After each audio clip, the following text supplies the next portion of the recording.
नमस्ते। आज के इस एक्सप्लेनर में हम एक बहुत ही दिलचस्प और गर्मागर्म मुद्दे पर बात करने वाले हैं। एक हालिया डॉक्यूमेंट्री के आधार पर हम भारत के भविष्य से जुड़ी उस ऐतिहासिक बहस को डिकोड करेंगे जो आज के समय में हर जगह चल रही है, लोकतंत्र बनाम तानाशाही। तो चलिए बिना किसी देरी के सीधे तथ्यों पर आते हैं। अब शुरुआत करते हैं एक ऐसे आंकड़े से जो शायद आपको हैरान कर दे। प्यू रिसर्च सेंटर का डेटा कहता है कि भारत में लगभग 85% लोग, जी हां 85%, कथित तौर पर तानाशाही का समर्थन करते हैं। मतलब ये सोचने वाली बात है ना, आखिर इतने सारे लोग हमारे इस सिस्टम से इतने परेशान क्यों हैं कि उन्हें एक तानाशाह चाहिए? खैर, स्रोत के मुताबिक इसका जवाब हमारी मौजूदा व्यवस्था की उस धीमी गति में छुपा है जिससे हर कोई फ्रस्ट्रेट हो जाता है। आइए इतिहास के पन्नों को थोड़ा पीछे पलटते हैं और अंबेडकर जी की उस चेतावनी को देखते हैं जो उन्होंने 1953 में ही दे दी थी। Doctor B.R. अंबेडकर का ये कहना सच में बहुत ही गहरा है। उनका तर्क बिल्कुल साफ था।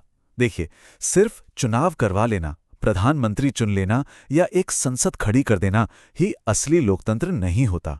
उन्हें ये डर था कि इन सब के बावजूद भारत में लोकतंत्र शायद सिर्फ एक ढांचे की तरह काम करेगा, मतलब बस नाम के लिए। इस बात को और अच्छे से समझाने के लिए उन्होंने बैल का एक बड़ा ही सटीक उदाहरण दिया था। उनका मानना था कि हमारे यहाँ अक्सर वोटर ये नहीं देखता कि उम्मीदवार कितना पढ़ा लिखा है या उसकी काबिलियत क्या है, बल्कि वोट सिर्फ पार्टी के सिंबल को देखकर दे दिया जाता है। अब जरा सोचिए, जब वोट इंसान की क्वालिटी पर नहीं बल्कि सिर्फ पार्टी की वफादारी या किसी निशान पर पड़ने लगे तो क्या चुनाव का असली मकसद ही कमजोर नहीं पड़ जाता? अब बात करते हैं लोकतंत्र की उन असल अड़चनों की जिनकी वजह से विकास का पहिया अक्सर रुक सा जाता है। डॉक्यूमेंट्री में कुछ बहुत ही दिलचस्प मॉडर्न उदाहरण दिए गए हैं। जैसे 2005 में एक बहुत बड़ा पोस्को स्टील प्लांट प्रस्तावित हुआ था, लेकिन भारी विरोध के चलते 2017 में उसे पूरी तरह रद्द करना पड़ा। या फिर हाल ही की बात करें, 2023 के हिट एंड रन कानून या 2024 में यूपी के शिक्षकों की ऑनलाइन अटेंडेंस वाले नियम को ही देख लीजिए। भारी विरोध और राजनीतिक खींचतान के कारण इन पर भी रोक लगानी पड़ी। मतलब एक लोकतांत्रिक ढांचे में बुनियादी सुविधाओं और जरूरी कानूनों को लागू करना कितना धीमा और थका देने वाला हो सकता है, ये उदाहरण इसका बिल्कुल सीधा और साफ प्रमाण है। पर क्या ये धीमापन सिर्फ एक प्रैक्टिकल दिक्कत है? जी नहीं, इसके पीछे बाकायदा गणित भी है। केनेथ एरो का 1951 का एक इकोनॉमिक सिद्धांत है, एरोज इम्पॉसिबिलिटी थ्योरम। स्रोत बड़े ही न्यूट्रल तरीके से समझाता है कि ये थ्योरम गणितीय रूप से साबित करता है कि लोकतांत्रिक चुनाव में जीतने वाला उम्मीदवार भी कुल आबादी के 66% हिस्से को नाखुश छोड़ सकता है। यानी ये बात कि बहुमत हमेशा खुश होता है, वो गणित के हिसाब से भी हमेशा सही नहीं बैठती। तो फिर क्या तानाशाही इसका सही विकल्प है? चलिए तानाशाही के उस स्याह पक्ष यानी डार्क साइड की तरफ चलते हैं। बाहर से देखने पर तानाशाही में तेज इंफ्रास्ट्रक्चर का विकास और कड़ा अनुशासन जरूर नजर आता है, जिसे हम इसके तथाकथित फायदे कह सकते हैं। लेकिन सच तो ये है कि इसकी छिपी हुई कीमत बहुत भारी चुकानी पड़ती है। क्या कीमत? आपकी बुनियादी आज़ादी का पूरी तरह से छिन जाना और एक ऐसी चरम सेंसरशिप लागू होना जहां सरकार के खिलाफ एक भी शब्द बोलने की कोई गुंजाइश ही नहीं बचती। इसे और अच्छे से समझने के लिए इन 3 देशों की हकीकत देखते हैं।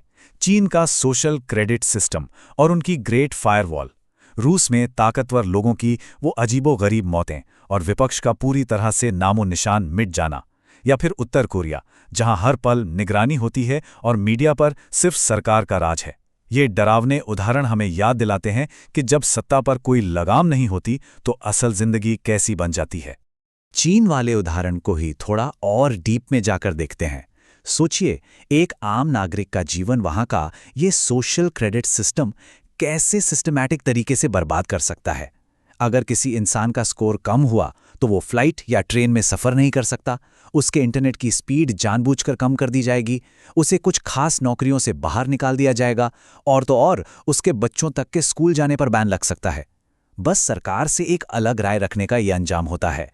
इतनी सारी कमियों और धीमेपन के बावजूद इस एक्सप्लेनर में ये तर्क दिया गया है कि आखिर लोकतंत्र ही बेहतर क्यों है। आइए इसके पक्ष में तर्क देखते हैं। देखिए, अपनी तमाम कमियों के बाद भी लोकतंत्र आम इंसान को शांति से विरोध करने का अधिकार देता है, सत्ता को चुनौती देने की ताकत देता है। इसके एकदम उलट चीन के 3 गॉर्जेस डैम प्रोजेक्ट का ही केस ले लीजिए, जहां सिर्फ एक इंफ्रास्ट्रक्चर प्रोजेक्ट के लिए लाखों लोगों को बिना किसी सुनवाई के जबरन उनके घरों से निकाल दिया गया। लोकतंत्र में कम से कम लोगों को अपनी बात कहने और हक मांगने का एक मंच तो मिलता है। और लोकतंत्र की कुछ ऐसी भी अनूठी ताकतें हैं जिन्हें हम इग्नोर नहीं कर सकते। सबसे बड़ी बात, ये सिस्टम सत्ता को बिना खून खराबे के बदलने का मौका देता है और गलतियों को सुधारने की आज़ादी देता है। इतिहास गवाह है कि जब भी कोई तानाशाह गिरता है तो देश में अक्सर भारी हिंसा और अस्थिरता फैल जाती है, लेकिन लोकतंत्र में ऐसा नहीं होता। ये व्यवस्था हमें तानाशाहों से बचाती है और नागरिकों को महज एक प्रजा नहीं बल्कि इंसान का दर्जा देती है। तो फिर इन सब बातों का निष्कर्ष क्या है? अब हम बात करेंगे लोकतांत्रिक सुधारों के उस ब्लूप्रिंट की जो इस डॉक्यूमेंट्री में सामने आता है। इस पूरे सिस्टम को उखाड़ फेंकने के बजाय स्रोत इसे सुधारने और परिपक्व बनाने के लिए 3 बहुत ही प्रैक्टिकल कदम सुझाता है। पहला, न्यायिक सुधार यानी जुडिशियल रिफॉर्म्स। दूसरा, गवर्नेंस और प्रोजेक्ट्स में जवाबदेही। और तीसरा, जो शायद सबसे ज्यादा जरूरी है, मतदाता की जागरूकता। सिस्टम को मजबूत करने का यही एक सही और स्पष्ट रास्ता है।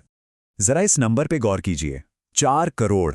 जी हां, भारत के अलग अलग न्यायालयों में इस वक्त इतने ही मामले पेंडिंग पड़े हैं। स्रोत ये तर्क देता है कि अगर हमें देश का विकास तेज करना है तो न्याय मिलने की स्पीड को बढ़ाना ही होगा, क्योंकि जब कोई प्रोजेक्ट या फैसला सालों साल कोर्ट के चक्कर काटता रहेगा तो जाहिर सी बात है विकास की रफ्तार तो धीमी पड़ेगी ही। और यही वो जगह है जहां हम सब की भूमिका सबसे अहम हो जाती है। जब तक नागरिक खुद जवाबदेही की मांग नहीं करेंगे तब तक कुछ नहीं बदलने वाला। स्रोत बहुत ही जोर देकर कहता है कि जाति, धर्म या फिर चुनाव के वक्त मिलने वाली छोटी मोटी मुफ्त चीजों के लालच में अपने वोट का सौदा करना बंद करना होगा, क्योंकि अंत में एक लोकतंत्र की असली और सबसे बड़ी ताकत एक जागरूक और समझदार वोटर के ही पास होती है। तो अब इस एक्सप्लेनर के अंत में एक बहुत ही गहरा सवाल खड़ा होता है, क्या सिर्फ शानदार इंफ्रास्ट्रक्चर और तेज विकास की खातिर अपनी बुनियादी आज़ादी और अधिकारों की पूरी तरह से बलि चढ़ा देना वाकई एक सही सौदा है? इस सवाल पर गंभीरता से विचार जरूर कीजिएगा। इस सफर में हमारे साथ जुड़ने के लिए आपका बहुत बहुत धन्यवाद।